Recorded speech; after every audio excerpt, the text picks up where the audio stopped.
بسم الله الرحمن الرحيم.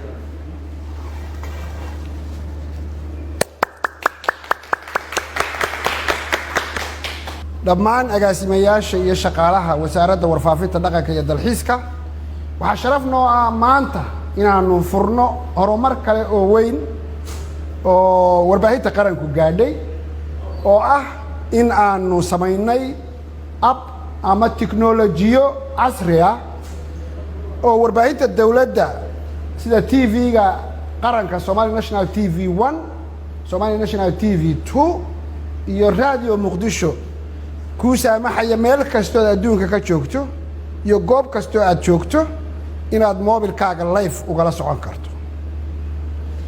muddo yar ka hor waxaanu furnay warbaahin danabeedka ama warbaahinta elektrooniga ah oo dad ka badan 3 milyan ku dhawaad oo dad lagu qoodiyo maalin kasta akhbaaraadka dawladda lagu siiyo.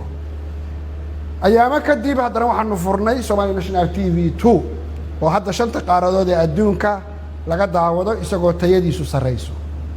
maanta waxaanu furaynaa tiknoolajiyada casriga oo macaamiisha iyo dadka Soomaaliyeed ee doonaya qarankoodu horumarka uu samaynayo dawladooda wararkeeda iyo wararka Soomaaliya doonaya inay la socdaan iyagoo jooga xafiisyadooda iyagoo baabuurtooda korkooda saaran iyagoo goob kasta jooga meelaha lagu nasto jooga ay si toos ah ula socon karaan telefishinada qaranka iyo Radio Muqdisho wararka iyo barnaamijyada ka baxaya.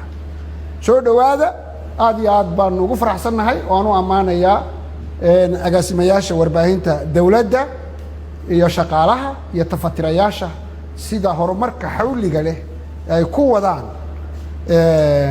qaabka warbaahinta dawladdu u shaqeyso, qaabka ay dadweynaha u gaadho iyo qaabka loo tayeeyay barnaamijyada ka baxa warbaahinta dawladda. aad iyo aad baa u mahadsantahay.